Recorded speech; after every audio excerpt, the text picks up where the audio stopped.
Good afternoon, everyone. Thank you for joining NVAHA's Lunch and Learn today. We're very excited to bring back the topic of zoning to you all. This was covered at our event, our Educate and Celebrate event. So we have a great crew joining us, and I'm going to turn it over to our NVAHA Arlington Director, Alice Hogan, to welcome us. So thank you, Alice.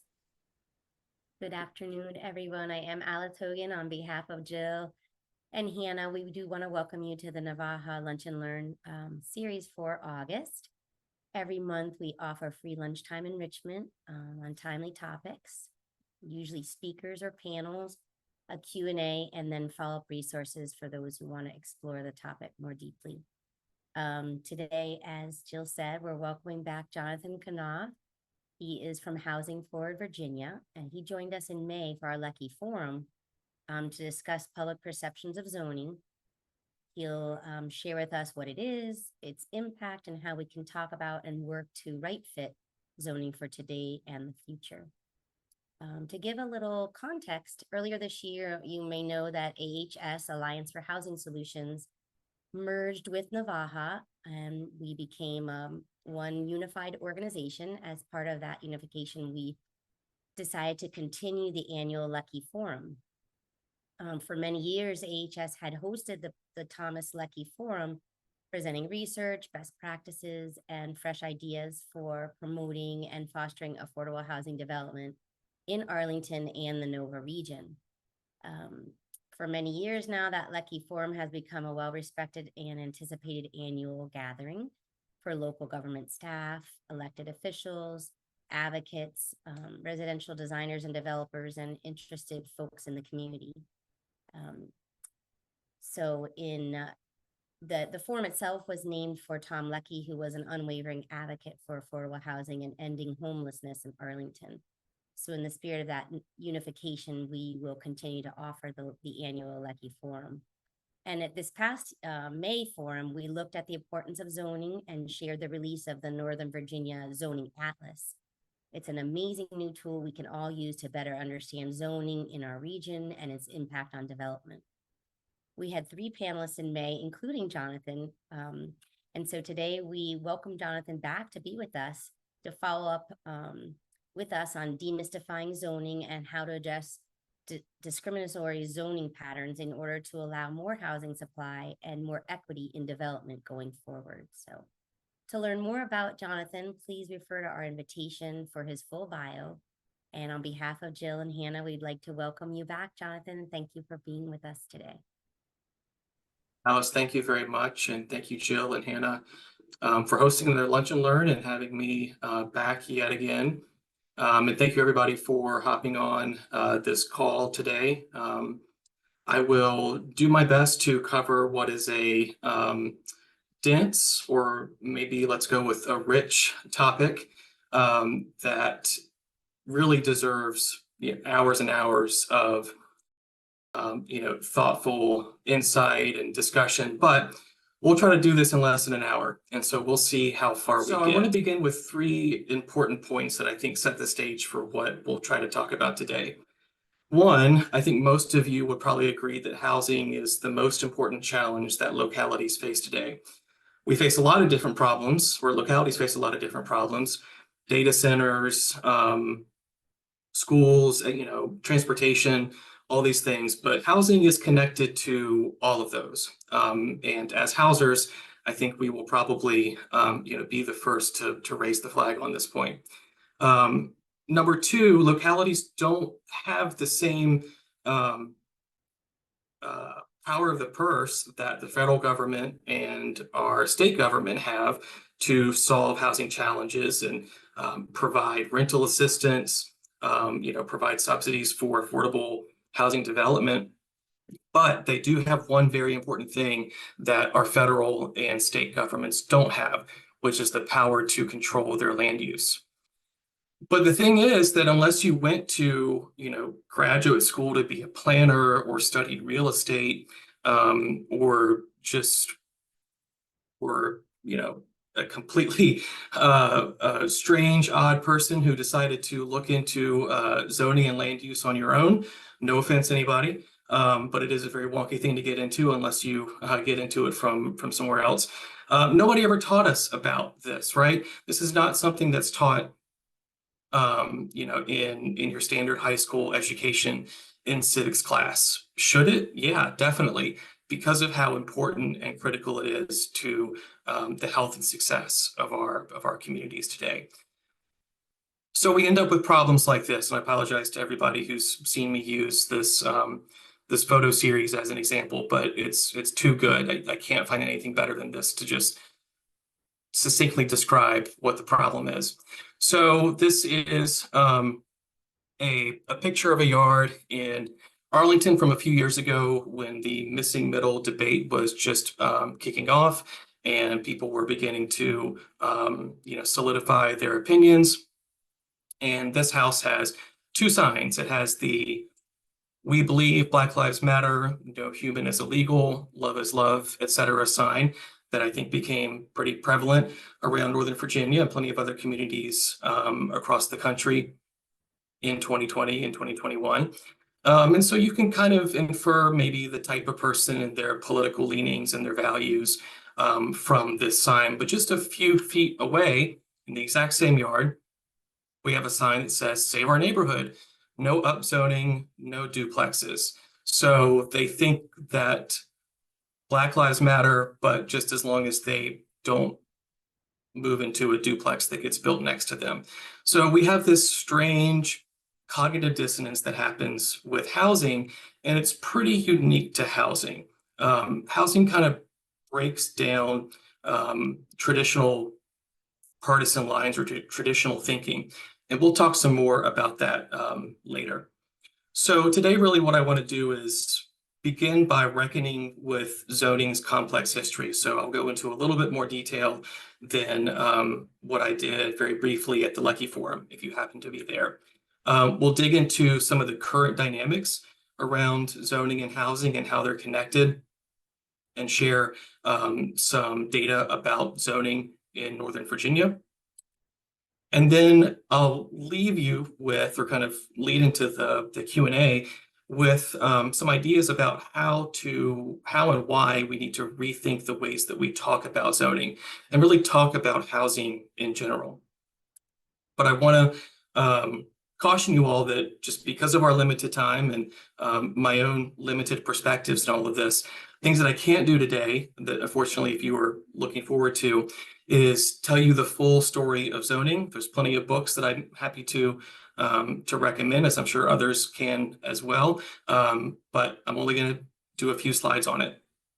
I can't really spend tons of time on any particular issue like accessory dwelling units or inclusionary zoning. Things like that are, much like everything else that we talk about, worthy of their own, deeper, in-depth conversation. So we'll try to keep things at a higher level today, but can use our Q&A time to maybe peel back the onion on a few things that you all think are important.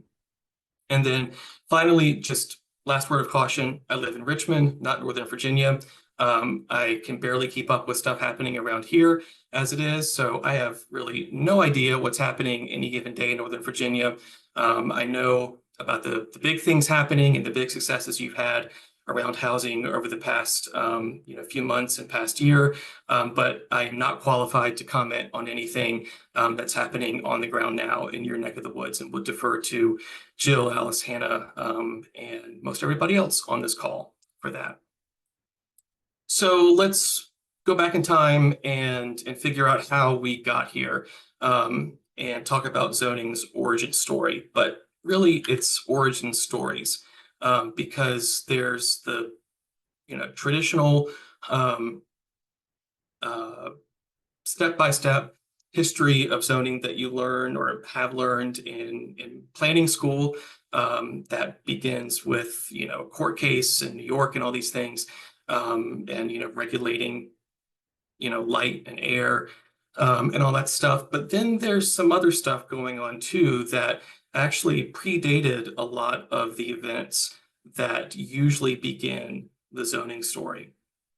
So let's begin with just the thread that most people probably may be aware of. So go back to New York City, early 20th century. They're building super tall buildings.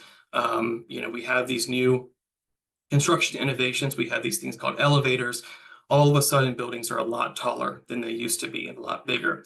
So people get really scared, like people do with any new thing, especially new things that change the fabric of their neighborhoods. And so a lot of New Yorkers are like, we need to save our city. We need to prevent these giant buildings from going up and begin to regulate them in some way. So New York City is usually heralded as the first city that really did this, rigorous zoning ordinance where they regulated the density, form, and geometry of new buildings. And so they developed this, urban canyon concept and setbacks and all this stuff. And so most stories begin here. And an important part of this story is that, following this experimentation, the federal government, through this thing called the Standard State Zoning Enabling Act, which was just kind of this boilerplate language that was promoted to different states, was used to encourage states to pass laws that positively enabled local governments to regulate their land uses through zoning ordinances. So really in the 1920s is when things kicked into gear and, zoning became, a big thing across the country. And that culminated in the one court case that always gets cited and is always at the heart of any conversation around, where zoning began, Euclid v. Ambler. Won't get into the details. There was this little village in Ohio that is still there. But at the end of the day, zoning was found to be constitutional by the United States Supreme Court, and they justified the constitutionality of local land use regulation because localities can use it as a reasonable part of their power to promote public health, safety, and general welfare. And so this really was, kicking down the door for localities to adopt their own zoning ordinances over the coming decades. And by certainly the 1950s and 1960s, most communities across the country had some form of zoning on the books. But the thing is, nobody really goes back and reads in detail what the justices wrote in Euclid v. Ambler. And if you parse all the different opinions and look at the majority opinion, actually, by Justice Sutherland, you find some pretty crazy language in there. He said that the apartment house is a mere parasite, and it is something that is built and constructed to take advantage of these pristine single-family neighborhoods. And so clearly, the justices felt, and the majority felt, that apartment buildings and denser residential development was antithetical to the public safety and welfare. So that's not really a great place to begin values-wise when it comes to zoning, if we're basing all of these decisions, at least in a large part, on this significant bias against apartments, and really more so the people who live in apartments versus single-family homes. But if we actually go back more than a decade before Euclid v. Ambler, we see communities on the East Coast adopting zoning ordinances for the explicit purpose of racial segregation. So the first one that we can find is from Baltimore back in 1910, and the mayor is quoted when introducing this ordinance by saying that Blacks should be quarantined in isolated slums. So this is the justification for passing the first generation of zoning ordinances in America. And this predates what New York City was doing, trying to, figure out what to do with its big, tall buildings.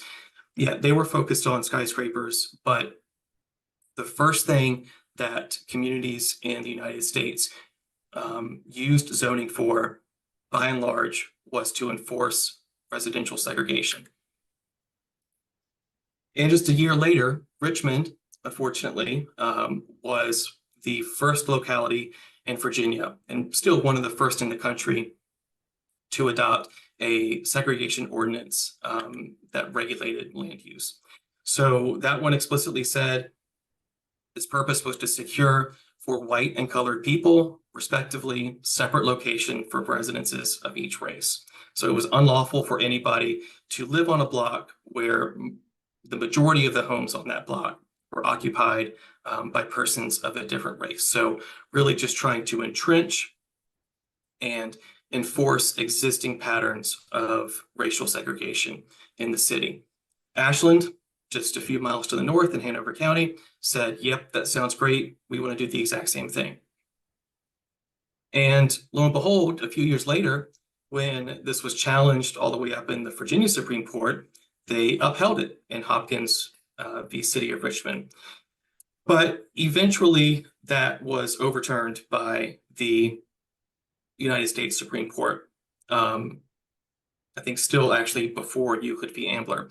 And so racists and racism did not go away at the local level. And so they just found other ways to do the same thing. And land use and zoning was one component of this, still a large part, but they found other things that they could use, like restrictive covenants, where you are putting in the deed of a home who can and cannot purchase or live on that property. And these were endemic across communities in Virginia. And in recent years, there's been a lot of really interesting and terrific work to uncover these racial covenants and to try to find ways to undo them and nullify them completely. They are not enforceable thanks to the Fair Housing Act today, but they're still on the books and still exist, and is an unfortunate legacy that we have to deal with. We also had things like redlining, which occupies a lot of the historical discussion around the origins of the racial wealth gap and racial disparities in housing today. And so the public sector and private sector working hand in hand to, again, find new ways to enforce residential segregation and residential property ownership. But localities and local officials still found ways to use land use as a proxy tool for racial segregation without explicitly referencing race in those policies. And this was not something that was unique to the South. This was something that folks all the way on the West Coast in Seattle and in California were doing at the same time. And so this is really an American problem. This is not, something specific to Jim Crow South. This is something that, probably every state in our union is guilty of at some point. But you can see that from this example in the Roanoke Land Use Plan from 1928, after Euclid v. Ambler and after other court cases that outlawed explicit segregation via local zoning ordinances, that planners could just say, hey, these areas, these neighborhoods that are predominantly Black, we're going to designate the future land use for those as industrial. And all the other neighborhoods that are predominantly white, we will designate for residential, maybe and probably lower density residential, and really kind of enforcing existing development patterns that exist in those predominantly white neighborhoods. But in the Black neighborhoods, which are, or at least in Virginia, were more centrally located to core parts of the city, were targeted for urban renewal and redevelopment and quote unquote slum clearance. And via these land use designations, planners could say, well, we only want industrial uses to be in this area. So when we do development, which is often driven by both the private sector and federal programs by the turn of the mid-century, this displaced Black families and Black neighborhoods in cities throughout Virginia and across the country. So it wasn't just these big federal programs that were coming in to, to build new highways and to do slum clearance. Those definitely were a huge, part of these patterns, but the local land uses implemented by planners and officials set the stage for it. And so we have these lasting impacts that we're trying to grapple with. Number one, just at the big level, by designating so many of our communities for lower density residential development and trying to push and secure this idyllic idea of residential communities, at least for white and affluent families of detached single family homes, we made it very hard for the private market to build new homes to satisfy demand. And while we did, keep pace all the way up through the 70s and 80s to some degree, mainly thanks to urban and suburban sprawl, the production rate of the new homes that we're building is much less than it used to be. You can see that even at the peak of the pre-2008 recession, housing production was still about average or a little bit lower than it was in previous decades. And today we're nowhere near back to what that was. And what research shows is that the price increases that we see today, there's a lot of different factors that go into them, but it's not the fact generally. I mean, COVID kind of changed things a little bit, but at least pre-COVID, it wasn't real construction costs. It wasn't the raw inputs going into the homes that made them more expensive. It was this artificial constraint and regulation that led to these homes being harder to develop and land costs to go up. And of course, because so much of our original zoning regimen was constructed on the basis of racial segregation, it was very effective in enforcing the wealth gaps that existed between white Americans, Black Americans, and other Americans of color. And that pattern has been reinforced tremendously over the past century. So we still have these wide homeownership gaps that today are really no better, and depending on when you measure it and how you want to define it, worse than they were when the Fair Housing Act was adopted in the late 60s. And we know that because homeownership is really the number one vehicle for building wealth for the middle class in America, when we lock Americans of color and Virginians of color out of homeownership opportunities, we are preventing them from building wealth. And that gap has just been exacerbated by these land use patterns and zoning regulations for decades. So where are we today? You've probably seen, as I'm sure anybody else in Northern Virginia has, a lot of headlines, both nationally and statewide and locally, of course, about zoning. More people are talking about it. More people have opinions about it.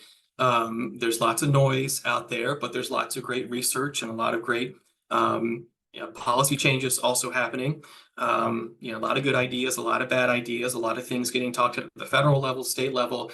And so we need to figure out what's going on and what are we going to do about it.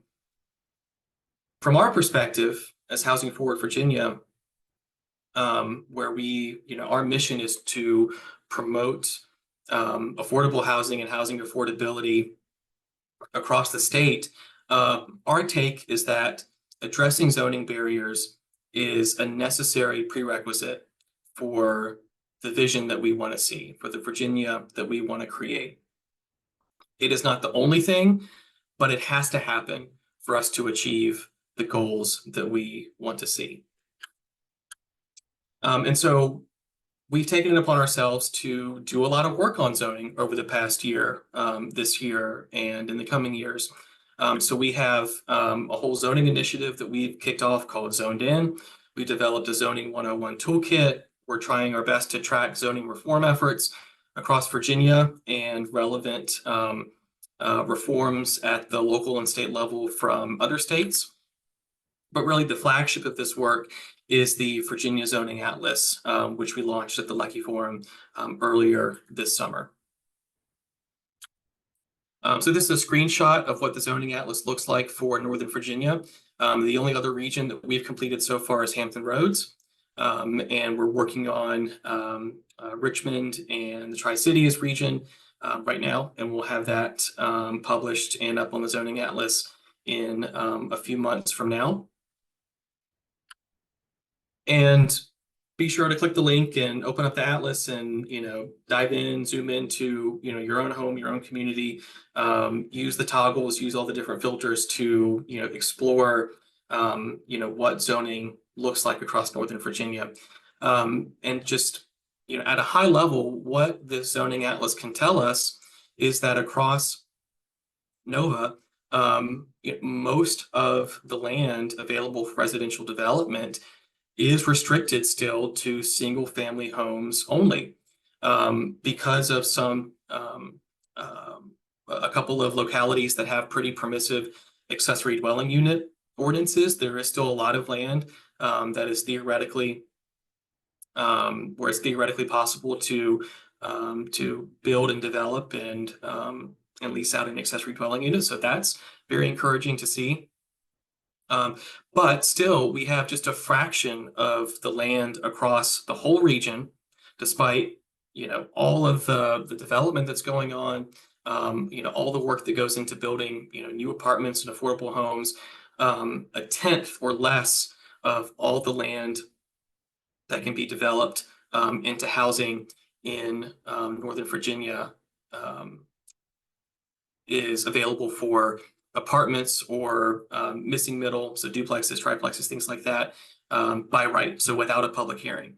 And we know that requiring new housing to go to a public hearing, to get a rezoning, to get a special use permit or some other special exception, increases time, increases costs, and puts an uncertain future for all of those developments.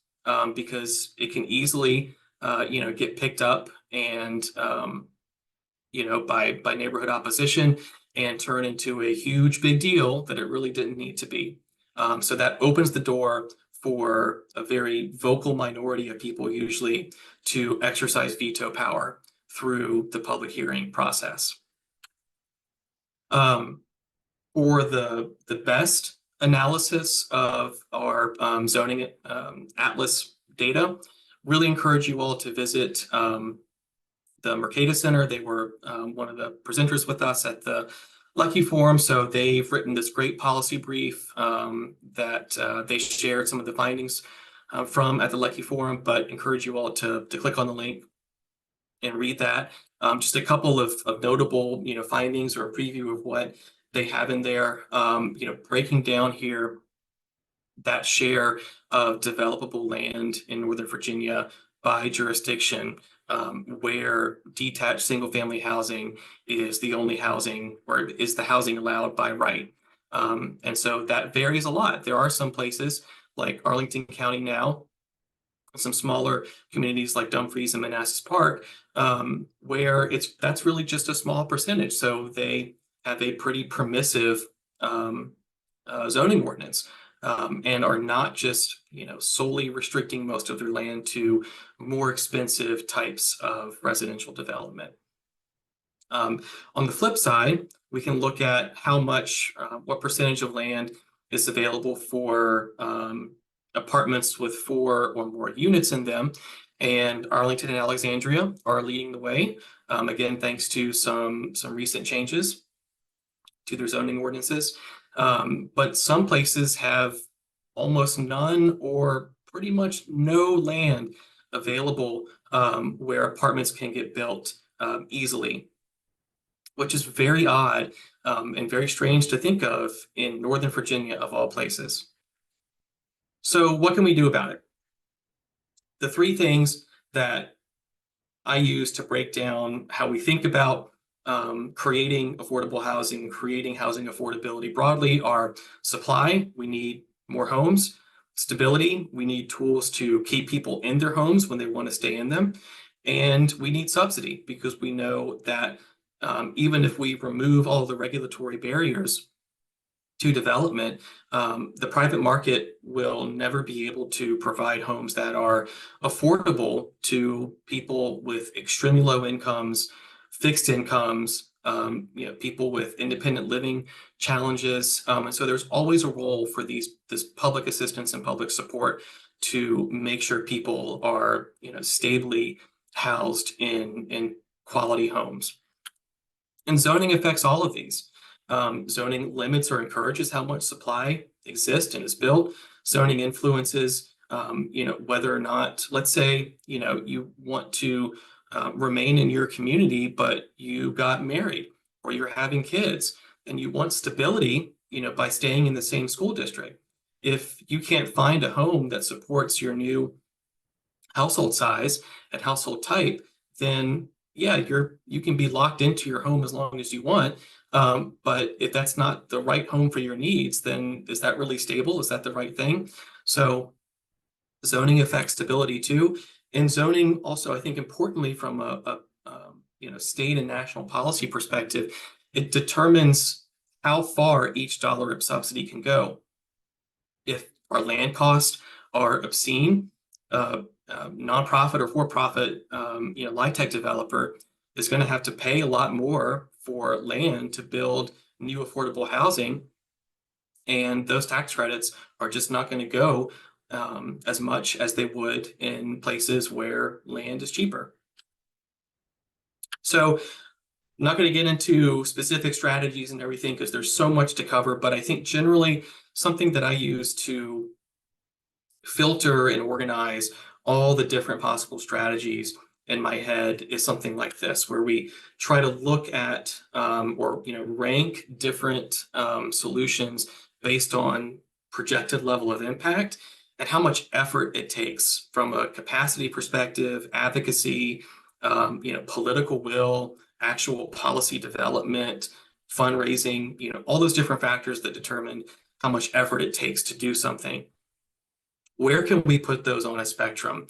And, so for things like easy wins, where there could be a high impact, but relatively speaking, low effort, those are things that you want to try to do and get out of the way and get them done so you can focus on the bigger stuff. I would argue that things like accessory dwelling unit policies, dealing with short-term rental regulations, things like that really don't have, at the end of the day, based on what the research shows us, at least generally, have a huge impact on housing supply, housing opportunity. Get those done and taken care of so you can focus on bigger things. But you also have this background work that you can do that doesn't have kind of immediate big impacts, but is still important and necessary to do, like updating your comp plan to set the stage for bigger reforms down the road, educating the public and doing outreach to teach people about zoning and overcome all these different misconceptions that folks have. So that is just kind of the long slog that we have to do no matter what, if we're going to try to find successes in these other areas. And then we have our kind of big picture strategic priorities, things that we know will probably have a pretty high impact, or at least open the door for significant positive change, but require a lot of political capital or a lot of time or a lot of money. And so those are things like, huge corridor upzonings or, zoning ordinance rewrites that really, completely scrap and, start over a locality's approach to land use regulation. And those are great opportunities to, plan for and project a better future. But it's a lot of work. And so my caution here is that, when you think about advocacy and think about the policies that you want to try to promote and push for, make sure none of those things begin creeping into the thankless task territory, where the amount of energy and blood, sweat, and tears that you're putting into it is just not going to be worth whatever comes out at the end of the day. A couple of important points about the General Assembly and state and local dynamics. As I alluded to at the start, localities have lots of power on zoning. It's one of the few things localities in Virginia do have pretty wide flexibility on. There are some important exceptions. Affordable dwelling unit ordinances, inclusionary zoning is one of them, but localities don't need any extra power to make it easier to build new, multifamily homes in zoning districts across their community. And, except for the actual, consulting costs and staff costs to do this work, it's free. There's no subsidy required to change your zoning ordinance. And you can do this, overnight, relatively speaking, compared to other things.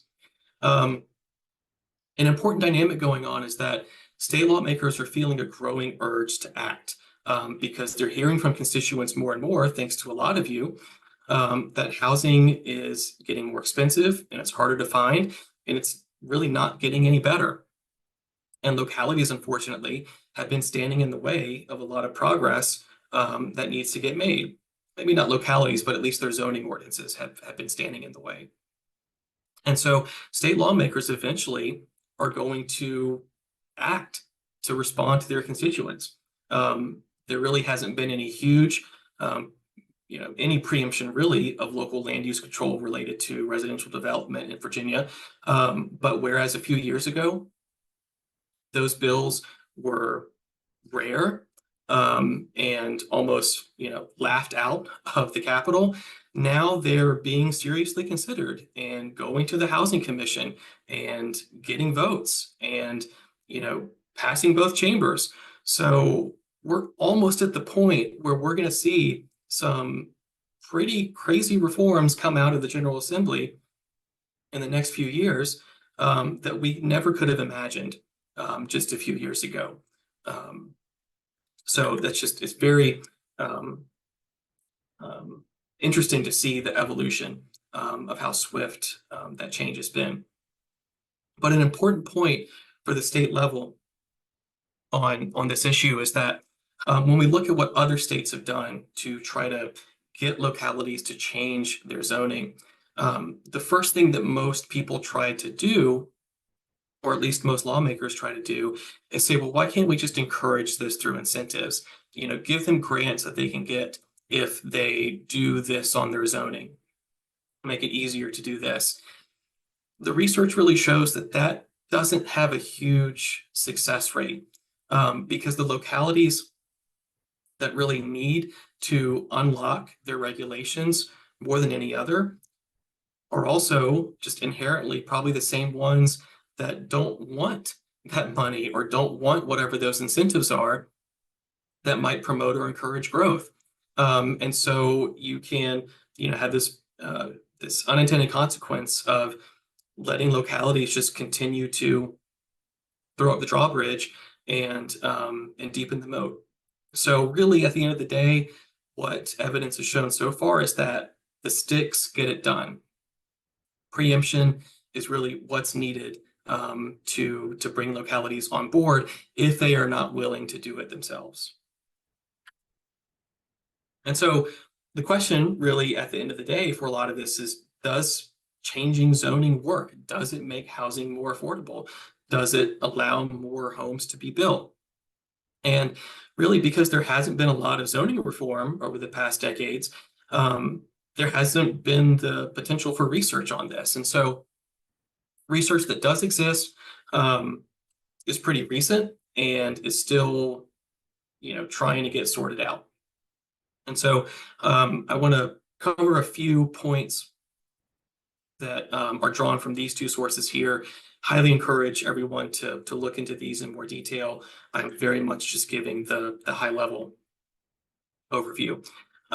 One, there's a lot of different results from a lot of different reforms, so it's tough to compare apples and oranges. Zoning really is just one piece of the puzzle, which is obvious to a lot of you who work in affordable housing or homelessness on a daily basis, because you know financing, material costs, labor, all these other inputs can matter just as much as zoning. But zoning is still a critical linchpin at the end of the day. But it's tough to control for all of those things in an effective way in these studies.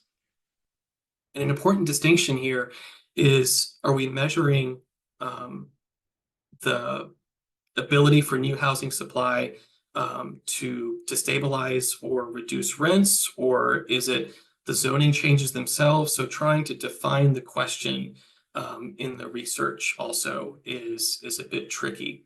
And so we are seeing more and more research come out. I think over the next 1, 2, 3 years, we'll begin to be able to stitch together a much more comprehensive and fuller picture of what reforms really have the most bang for your buck, what conditions need to be set for zoning reforms to be successful and generate new housing and to lower the cost of homes overall. So the research at this point is basically saying, yeah, it's a good thing to do. We need to do it. It has to happen, but don't expect, sunshine and rainbows overnight, because these things take so long to try to implement and overcome, and are so subject to other, business and development cycles in our economy. So finally, I'll end today with some thoughts on how we talk about zoning and talk about housing in general. But it's not easy to do this. So it's really tricky. Housing is super personal. We all need a home. We all, if we're lucky enough, have our own home and place that we call home and feel pride in and want to protect. And so anytime that there is a real or perceived threat to our home and our family, we react.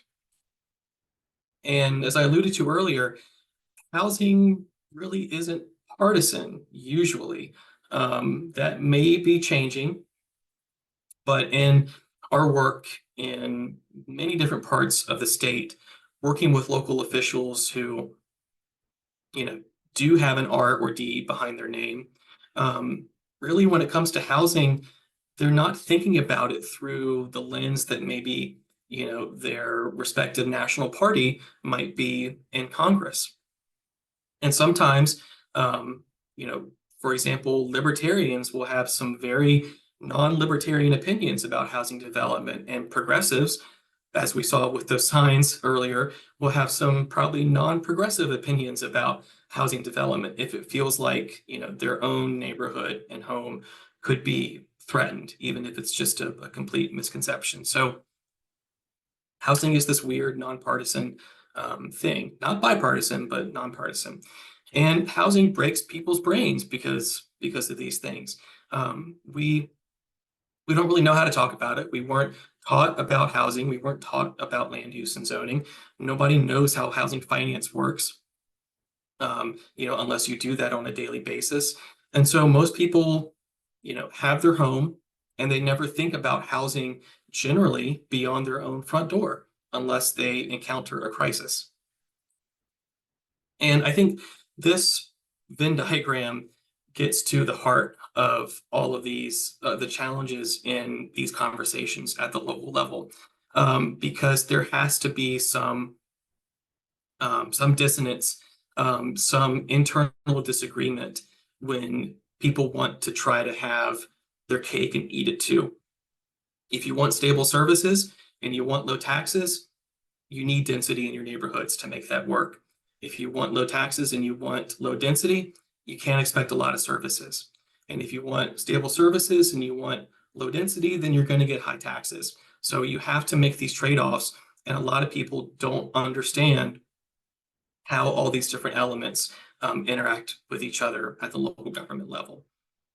And we also have this funny phenomenon where everybody seems to think they're an expert about housing, particularly when they are in public meetings and are asked to opine on a possible policy proposal, all of a sudden they know better than any expert or planner or housing practitioner in the room, because their experiences and their daily observations outweigh everything else that anybody else might say. And so this is a really tough challenge to overcome. And so we need to think in terms of frames and how they backfire on us. So a frame is basically how we decide to establish and set up a conversation or an argument that we are going to make. And a lot of people, I'm certainly guilty of this, don't proactively think about what frame is necessary or would be most effective to achieve your goal in whatever conversation or discussion that you are trying to have. And so when we don't do this, our messages can backfire. We can tell people, here's all the data that shows why housing affordability is a challenge, how much rents have gone up, how many people are cost burdened. And some people will look at that data and say, well, that doesn't really ring true with how I feel in my own experience. So, and you can't trust government data. So, why should I listen to that? Or you tell somebody that, we really need to help our neighbors who are struggling and, can't find housing on their own. People will say, well, that's their problem. That's not mine. They got themselves into that situation. It's not my responsibility to help them out. But there's been a lot of great research and empirical testing of different frames and messages around housing. And I encourage you all to dig into these resources from the Frameworks Institute.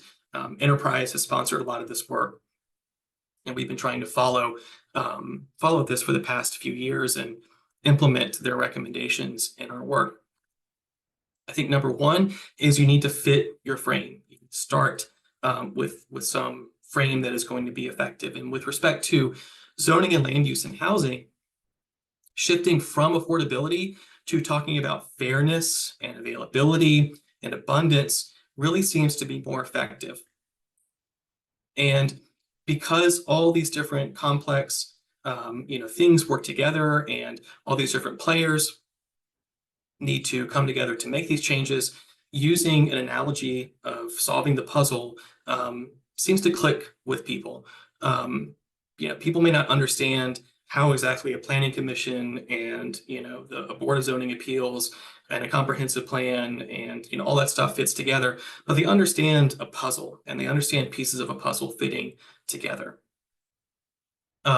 And shared values that seem to be more effective generally when talking about these issues are stability, tradition, which is a little odd, and fairness in particular. So, hammer on fairness, hammer on, using, changing zoning actually as a way to, expand stability for families and provide opportunities for families to, find the homes that meet their needs in your community that aren't being created now because of restrictive land use barriers.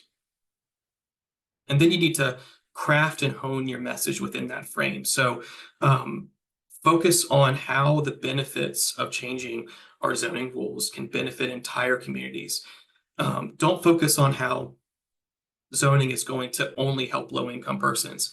That's an important part of the argument and a main reason why a lot of us and a lot of you are pursuing this work, because it's the morally correct thing to do, but that's not always the best message to lead with.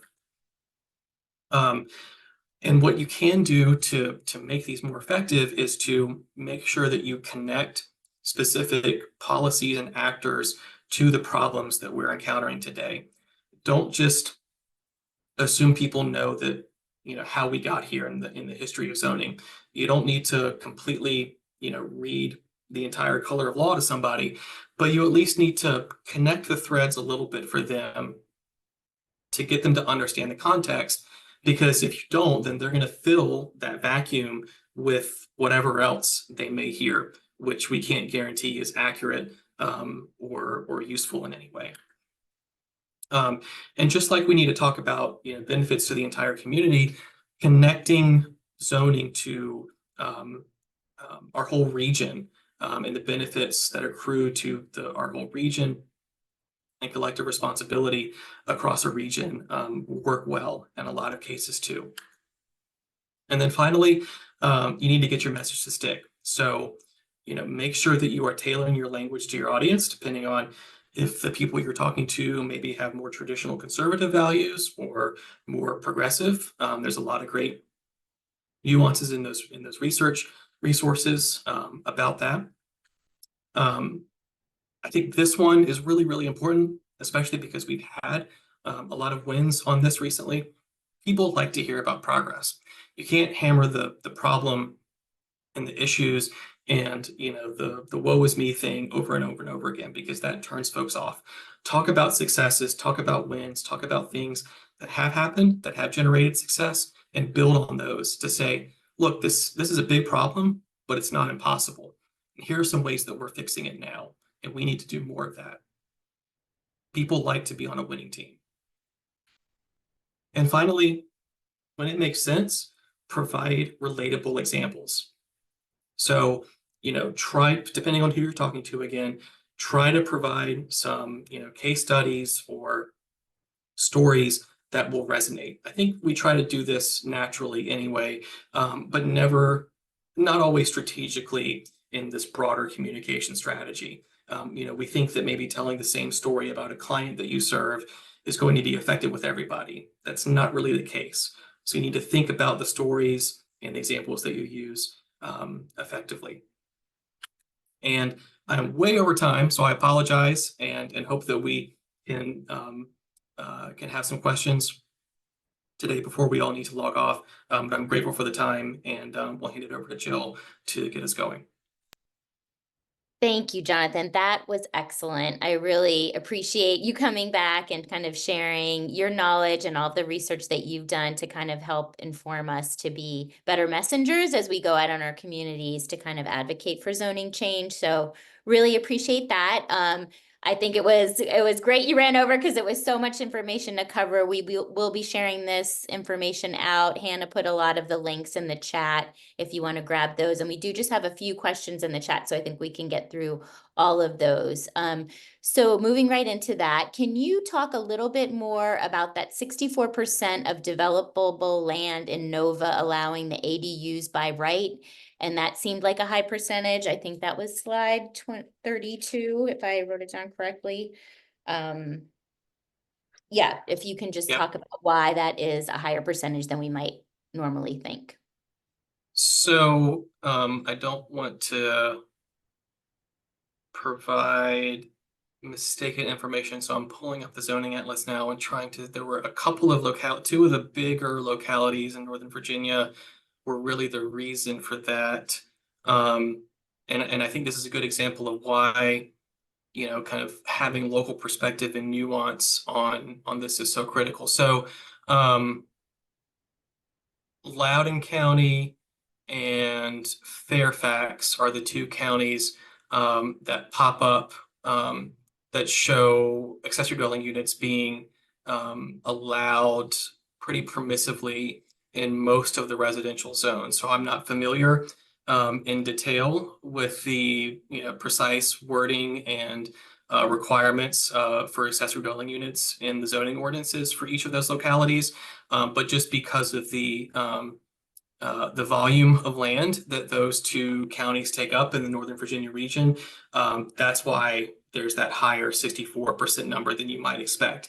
I think something that we want to try to strive for in future analysis is maybe a better way to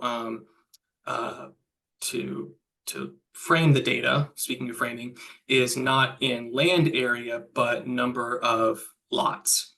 And that, has its own perils because, one lot can be subdivided and et cetera. But I think, we try to think about ways to, better explain what's actually happening on the ground. I know the Mercatus report also goes into more detail on the accessory dwelling unit topic and how the different localities are zoning for it. So I would trust their analysis over anything I just said now. So again, another reason to click on it and open it up and read it. Great, thank you. Are there any good examples of localities allowing residential by right in areas zoned commercial or business? And that's, you know, here in Northern Virginia or across the state, or maybe there's other communities across the country that you've researched, Jonathan. That's a great question. There's none that are like flashing bright in my head now, but that's not to say there aren't. I'm sure there are examples in Northern Virginia that, you know, Jill, you can probably think of maybe, or others in the chat can. I think in terms of localities that have done I think the most impressive overall rewriting of their zoning ordinances lately have been Charlottesville for sure, and they were featured at the Leckey Forum, Roanoke also, and so I think those two cities probably have the most modern approaches to incorporating residential development by right, or certainly a lot easier into mixed use zones.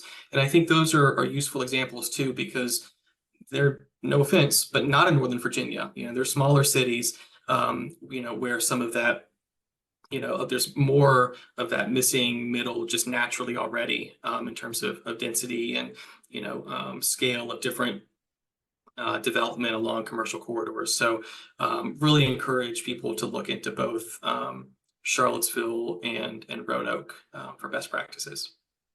Thank you. Yeah, and I'll also highlight City of Alexandria through their Zoning for Housing, Housing for All initiative is looking into that. So that is part of their continued study on those commercial zones, if they'll allow residential. One last question. I know if you have to hop off, we understand, but just wanting to get your sense about the political will in Richmond, either with the Youngkin administration or with the legislature to incentivize or push counties or municipalities to modify zoning to allow the levels and types of affordable housing needed, and just your sense about the political will that you see. And you mentioned some of the changes that you anticipate happening relatively quickly, I think, if you can just speak in addition to that, and then we can wrap up. Sure. I mean, I think you know, the big picture historical context for this is that, you know, the General Assembly likes to be able to tell localities, or historically has really liked the fact that we're a delimitable state and has been very reluctant to grant more permissive powers to localities. And there's a lot of sordid history and origins behind all of that. But land use and zoning is, at least from my perspective, the one big exception. And so funnily enough, that the institutional momentum in the General Assembly, and this is not specific to one party or another, for the past 5-10 years has been against superseding local zoning authority to require them or to prevent them from continuing overly restrictive land use policies with respect to residential development, whether it's about accessory dwelling units or duplexes or multifamily affordable housing, whatever. So there's this big institutional question in terms of that is part of the Virginia way, right?